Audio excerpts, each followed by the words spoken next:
கர்த்தருடைய பரிசுத்த நாமத்துக்கு மகிமை உண்டாவதாக. இன்றைக்கு நாம் எல்லா அதிகாரமும் படைத்த இயேசுவை பற்றி ஒரு சில காரியங்களை தியானிக்க இருக்கிறோம். மார்க் எழுதின சுவிசேஷம் 1ஆம் அதிகாரம் 22வது வசனத்தை வாசிக்கலாம். மார்க் எழுதின சுவிசேஷம் 1ஆம் அதிகாரம் 22வது வசனம்.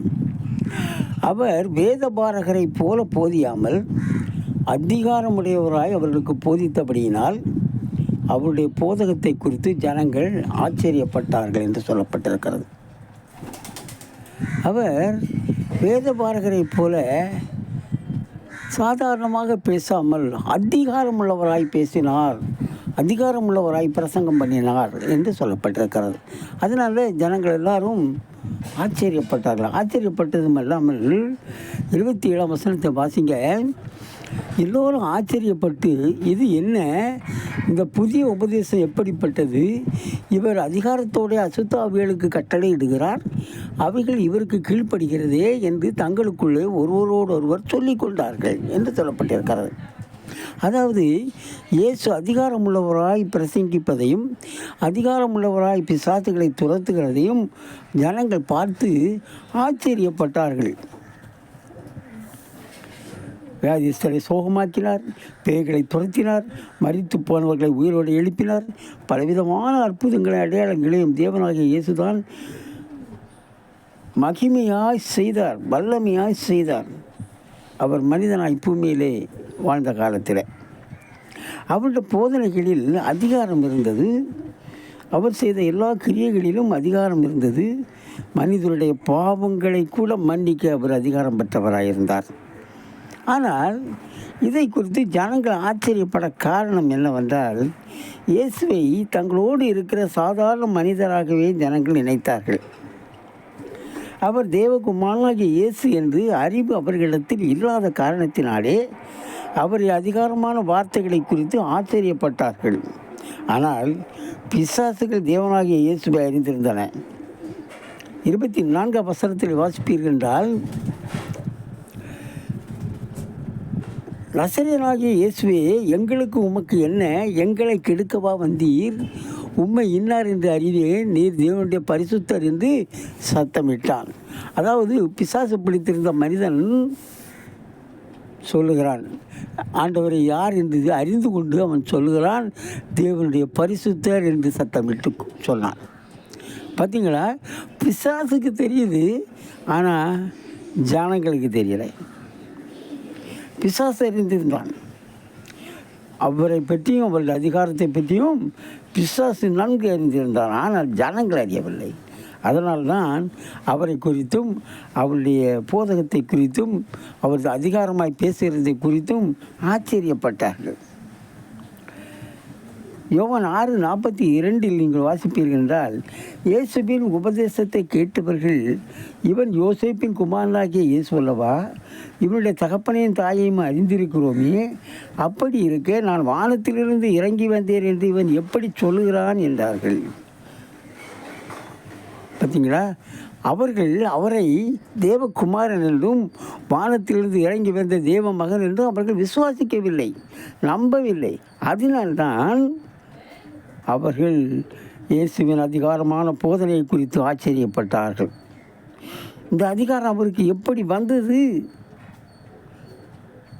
என்று அவர்கள் அறிந்து கொள்ள முடியவில்லை, அவர்களால் இயலவில்லை. உபதேசம் பண்ணுகிற அதிகாரம் மட்டுமல்ல, மனுஷனுடைய பாவங்களை மன்னிக்க அதிகாரம் அவருக்கு இருந்தது. மத்தேயு 9:6 நீங்கள் வாசிப்பீர்கள் என்றால், பூமியிலே பாவங்களை மன்னிக்க மனுஷகுமாரனுக்கு அதிகாரம் உண்டென்பதை நீங்கள் அறிய வேண்டும் என்று சொல்லி திமிர்வாதக்காரனை நோக்கி, நீ எழுந்து உன் படுக்கையை எடுத்துக்கொண்டு உன் வீட்டுக்கு போ என்றார். பாருங்க, பாவங்களை மன்னிக்கிற அதிகாரம் வெறும் உபதேசம் பண்ணுகிற அதிகாரம் மட்டுமல்ல, பாவங்களை மன்னிக்கிற அதிகாரம், எல்லா வியாதிகளையும் குணமாக்குகிற அதிகாரம், எல்லாவற்றிற்கும் மேலான ஒரு அதிகாரம் படைத்தவராக இயேசு இருந்தார். இந்த அதிகாரத்தை எல்லாம் தேவாதி தேவனாகிய இயேசு சொல்கிறார், நான் பிதாவினிடத்திலிருந்து பெற்றுக்கொண்டேன் அப்படி என்று சொல்லுகிறார்.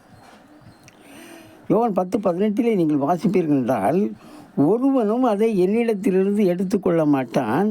நான் அதை கொடுக்கிறேன். அதை கொடுக்கவும் எனக்கு அதிகாரம் உண்டு.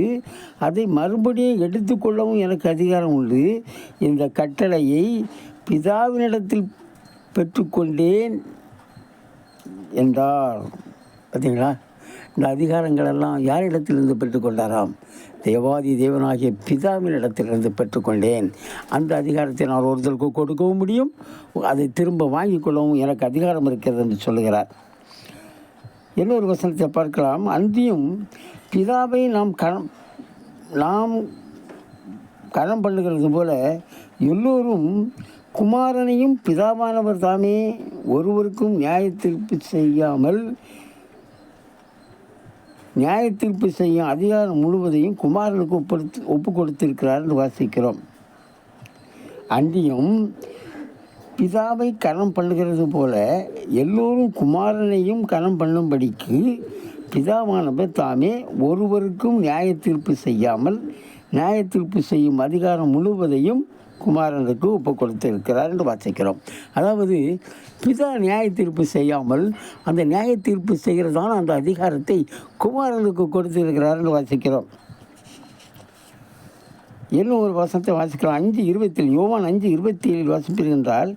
அவர் மனுஷகுமாரனாக இருக்கிறபடியால் நியாய தீர்ப்பு செய்யும்படிக்கு அதிகாரத்தையும் அவருக்கு கொடுத்திருக்கிறார் என்று வாசிக்கிறோம். தன்னிடம் உள்ள அதிகாரத்தை, பிதாவாகிய தேவனிடத்தில் இருந்த அதிகாரத்தை நான் பெற்றுக்கொண்டேன் என்று இயேசு சொல்கிறார். இந்த அதிகாரத்தை பெற்ற தேவாதி தேவனாக இயேசு இப்பொழுது அதிகாரமுள்ளவராய் உபதேசிக்கிறார், அதிகாரமுள்ளவராய் நோய்களை குணப்படுத்துகிறார், அதிகாரமுள்ளவராய் பிசாசுகளை துரத்துகிறார். இதை பார்த்துதான் அறியாத மக்கள் ஆச்சரியப்படுகிறார்கள். இந்த அதிகாரத்தை பெற்ற தேவாதி தேவனாக இயேசுவை நாம் விசுவாசித்து அவரின் கிரியைகளின்படி நடந்தால் பிதாவினிடத்தில் தான் பெற்ற அதிகாரத்தை ஜெயங்கொண்டு ஜீவிக்கிற நமக்கு இயேசு தருவார் என்று வசனம் சொல்லுகிறது. ஜெயங்கொண்டு முடிவு புரிந்து என் கிரியைகளை கை கொள்ளுகிறவன் எவனோ அவனுக்கு நான் என் பிதாவினிடத்தில் அதிகாரம் பெற்றது போல ஜாதிகள் மேல் அதிகாரம் கொடுப்பேன் என்று வாசிக்கிறோம். பாருங்கள், ஜாதிகளை நியாயம் தீர்க்கும்படியாய் அதிகாரத்தை தேவாதி தேவனாகிய இயேசுவுக்கு பிதாவாகிய தேவன் கொடுத்தார். அதே அதிகாரத்தை அவர் மேல் விசுவாசம் வைத்து அவருடைய பிள்ளைகளாக இருக்கிற நமக்கு அவர் அந்த அதிகாரத்தை கொடுக்கிறார். இயேசுவாகிய தேவன் நமக்கு தந்திருந்த அந்த அதிகாரத்தால் நாம் கிறிஸ்துவுடனே கூட சிங்காசனத்தில் உட்கார்ந்து நியாயம் விசாரிக்கப் போகிறோம். வெளிப்படுத்தல் அப்படி ஒரு வசனம் வாசிக்கலாம். அன்றியும் நான் சிங்காசனங்களை கண்டேன், அவைகளின் மேல் உட்கார்ந்தார்கள், நியாய தீர்ப்பு கொடுக்கும்படி அவர்களுக்கு அதிகாரம் அளிக்கப்பட்டது என்று வாசிக்கிறோம். யாருக்கு? நமக்கு தான், அவருடைய பிள்ளைகளாகிய நமக்கு. அவரை விசுவாசித்து அவர் வழிகளிலே நடக்கிறதான நமக்கு அவர் அந்த அதிகாரத்தை கொடுக்கிறார். தேவாதி தேவனாகிய பிதா இயேசுவுக்கு கொடுத்த அந்த அதிகாரத்தை அவரையே விசுவாசித்து ஜீவிக்கிறதான நமக்கு இயேசு தருகிறார். அந்த அதிகாரத்தினாலே நாம் ஜாதிகளை நியாயந்திருக்க போகிறோம். பிரியமானவர்களே, தேவாதி தேவனாகிய இயேசுவை நாம் அறிந்து கொள்ளும் காலம் இது. அறிந்து கொள்ள வேண்டும். பிறர் ஒருவேளை இதை பார்த்து ஆச்சரியப்படலாம், சந்தேகப்படலாம். இவன் யோசேப்பின் குமாரன் அல்லவா? இவனுடைய சகோதர சகோதரிகள்லாம் நம்மிடத்தில் இருக்கிறார்களே, இவனுக்கு எப்படி இந்த அதிகாரம் வந்தது என்று எல்லாரும் சொல்ல கேட்கலாம். உலகத்தார் எல்லாரும் பரிகாசம் பண்ணலாம். ஆனால் தேவாதி தேவனாகிய அவரை நம்பின நமக்கு அவர் கேடகமாக இருக்கிறார், பாதுகாப்பாக இருக்கிறார், நமக்கு அதிகாரத்தை கொடுத்திருக்கிறார். ஜாதிகளின் மேல் நமக்கு வல்லமை அதிகாரத்தை தந்து அவரோடு கூட சிங்காசனத்தில் நாம் உட்கார்ந்து ஆட்சி செய்யும்படியாய், நியாய தீர்ப்பு செய்யும்படியாய் நமக்கு அதிகாரம் கொடுத்திருக்கிறார். பிரியமான தேவ பிள்ளைகளை, சகல அதிகாரங்களையும் கொண்ட இயேசுவை விசுவாசித்து முடிவு புரிந்து அவருக்கு சாட்சிகளாய் ஜீவித்து அவரின் அதிகாரத்தோடு நாம சிங்காசனத்தில் வீட்டிலிருந்து ஜாதிகளை நியாயம் செய்ய போகும் பெரிய பாக்கியத்தை பெற்றுக்கொள்ளப் போகிறோம். வாஞ்சிப்போம். தேவன் தாமே கிருபை செய்வாராக. ஆமேன்.